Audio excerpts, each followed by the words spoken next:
آپ سب کو معلوم ہوگا کہ ابراہیم علیہ السلام کے دو بیٹے تھے، جن میں سے ایک بیٹے کا نام اسماعیل اور دوسرے بیٹے کا نام اسحاق تھا۔ ہمارے پیارے نبی حضرت محمد صلی اللہ علیہ وسلم حضرت اسماعیل علیہ السلام کی اولاد میں سے ہیں، لیکن دوسری طرف حضرت اسحاق کے بھی دو بیٹے تھے، جن میں سے ایک بیٹے کا نام یعقوب اور دوسرے کا نام عیسیٰ تھا۔ حضرت یعقوب اللہ تعالیٰ کے پیغمبر تھے اور ان کے آگے 12 بیٹے تھے، جن میں سے ایک بیٹے کا نام یہودا تھا، اور یہودی کا لفظ اسی سے نکلا ہے۔ قرآن مجید میں یہودیوں کو ان کے باپ دادا یعنی حضرت یعقوب علیہ السلام کی نسبت سے بنی اسرائیل کہا گیا ہے۔ حضرت آدم علیہ السلام سے لے کر حضرت یعقوب علیہ السلام کی اولاد تک جتنے بھی انبیاء آئے، یہودی ان سب کو اپنا نبی مانتے ہیں، لیکن وہ حضرت محمد صلی اللہ علیہ وسلم کو اپنا آخری نبی نہیں مانتے۔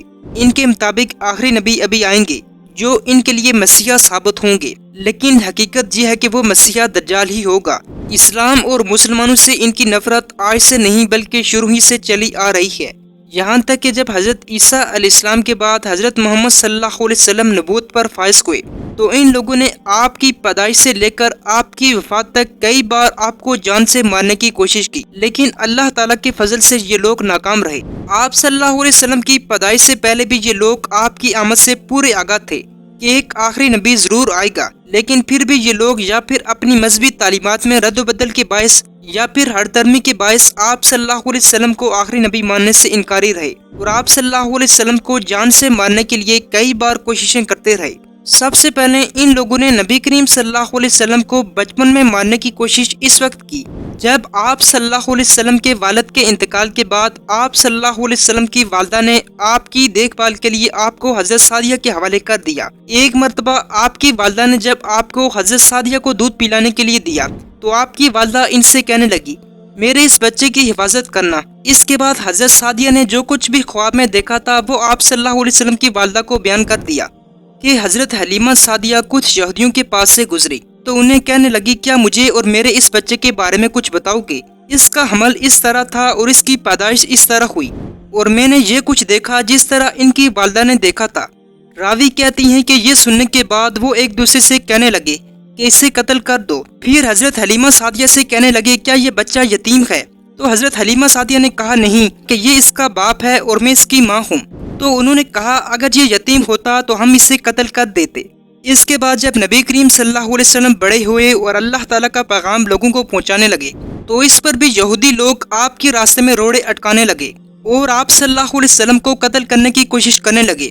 کہا جاتا ہے کہ ایک دن بنو نذیر نے نبی کریم صلی اللہ علیہ وسلم کو پیغام بھیجا کہ آپ اپنے 30 صحابہ کو لے کر آئیں اور ہم بھی اپنے 30 عالموں کے ساتھ فلاں جگہ پر اکٹھے ہوتے ہیں، وہ عالم آپ کی بات سنیں گے، اگر تو وہ آپ کی تصدیق کریں اور ایمان لائے تو ہم سب آپ پر ایمان لائیں گے۔ پھر کہنے لگے، ہم اور آپ کو سمجھ کیسے آئے؟ ہم تو 60 آدمی ہیں، آپ ایسا کریں کہ اپنے 3 صحابی لیں اور ہم میں سے بھی 3 عالم نکلتے ہیں جو کہ آپ کی بات سنیں گے۔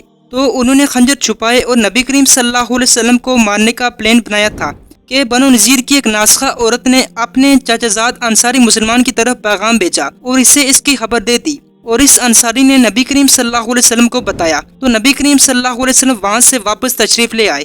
جب نبی کریم صلی اللہ علیہ وسلم کو ان کے منصوبے کا پتہ چلا تو دوسرے دن نبی کریم صلی اللہ علیہ وسلم نے لشکر لے کر ان کا محاصرہ کر لیا۔ اس طرح بنو نذیر کی یہودیوں کو جلا وطن کر دیا گیا۔ ناظرین، بعض روایتوں کے مطابق بنو نذیر کی جلا وطنی کا ایک اور بھی سبب بیان کیا جاتا ہے، وہ یہ کہ نبی کریم صلی اللہ علیہ وسلم بنو نذیر کے پاس 2 آدمیوں کی دیت کے تعاون کے سلسلے میں گئے جنہوں نے غلطی سے کسی کو قتل کر دیا تھا۔ تو نبی کریم صلی اللہ علیہ وسلم بنو نذیر کی ایک دیوار کے پاس بیٹھ گئے تو بنو نذیر نے نبی کریم صلی اللہ علیہ وسلم پر پتھر گرا کر انہیں قتل کرنے کی کوشش کی تو اللہ تعالیٰ نے وحی کے ذریعے نبی کریم صلی اللہ علیہ وسلم کو آگاہ کیا۔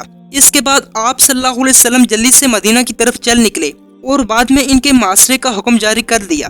اس کے بعد یہودیوں نے جنگ خیبر میں نبی کریم صلی اللہ علیہ وسلم کو زہریلی بکری کھلا کر مارنے کی کوشش کی، جیسا کہ انس بن مالک رضی اللہ تعالیٰ بیان کرتے ہیں کہ ایک یہودی عورت نے نبی کریم صلی اللہ علیہ وسلم کے پاس زہریلی بکری لائی اور نبی کریم صلی اللہ علیہ وسلم نے اس کا کچھ گوشت کھا لیا۔ بعد میں اسے نبی کریم صلی اللہ علیہ وسلم کے پاس لایا گیا تو نبی کریم صلی اللہ علیہ وسلم نے اس سے سوال کیا کہ تم نے ایسا کیوں کیا؟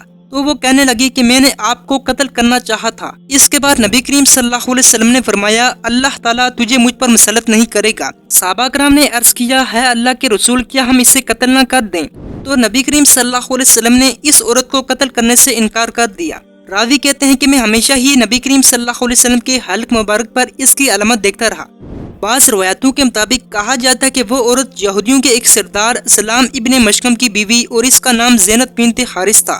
ناظرین گرامی، اس عورت کے قتل کے بارے میں مختلف قسم کی روایات پائی جاتی ہیں، لیکن ظاہر تو یہی ہوتا ہے کہ نبی کریم صلی اللہ علیہ وسلم نے اسے شروع میں تو قتل نہیں کروایا، لیکن جب اس زہریلے گوشت کی وجہ سے ایک صحابی کی وفات ہو گئی تو اس کے بعد اس عورت کو بطور قصاص قتل کر دیا گیا۔ کہا جاتا ہے کہ اس زہریلے گوشت کی وجہ سے نبی کریم صلی اللہ علیہ وسلم جب بھی اس کا کچھ اثر محسوس کرتے تو اس کے لیے سنگی لگواتے، اور بعض کے مطابق اسی زہر نے نبی کریم صلی اللہ علیہ وسلم کی وفات میں بھی اثر کیا۔ نبی کریم صلی اللہ علیہ وسلم کی وفات اسی زہر کی وجہ سے ہوئی، یہ تھوڑا ایک اختلافی مسئلہ ہے جس میں پڑھنا نہیں چاہتا، اور اس سلسلے میں کئی حدیث بھی دیکھنے کو ملتی ہیں۔ ناظرین، اس کے علاوہ بھی یہودیوں نے کئی موقع پر آپ صلی اللہ علیہ وسلم کو جانی اور مالی نقصان پہنچانے کی کوشش کی، یہاں تک کہ ایک مرتبہ آپ صلی اللہ علیہ وسلم پر جادو بھی کر دیا۔ کہا جاتا ہے کہ ایک یہودی نبی کریم صلی اللہ علیہ وسلم کے پاس آتا تھا اور آپ صلی اللہ علیہ وسلم اس سے بالکل مطمئن تھے۔ اس نے آپ صلی اللہ علیہ وسلم پر جادو کرنے کے لیے رسی میں گریں ڈالنا شروع کر دی، اور اس عمل کو اس نے ایک انصاری آدمی کے کنویں میں ڈال دیا۔ چنانچہ اس جادو کی وجہ سے آپ صلی اللہ علیہ وسلم کچھ دن بیمار رہے، یہاں تک کہ حضرت عائشہ رضی اللہ تعالیٰ کے مطابق نبی کریم صلی اللہ علیہ وسلم 6 مہینے تک بیمار رہے۔ کہا جاتا ہے کہ آپ صلی اللہ علیہ وسلم کی عیادت کے لیے 2 فرشتے آئے، ان میں سے ایک آپ کے سر کے پاس اور دوسرا پیروں کے پاس بیٹھ گیا۔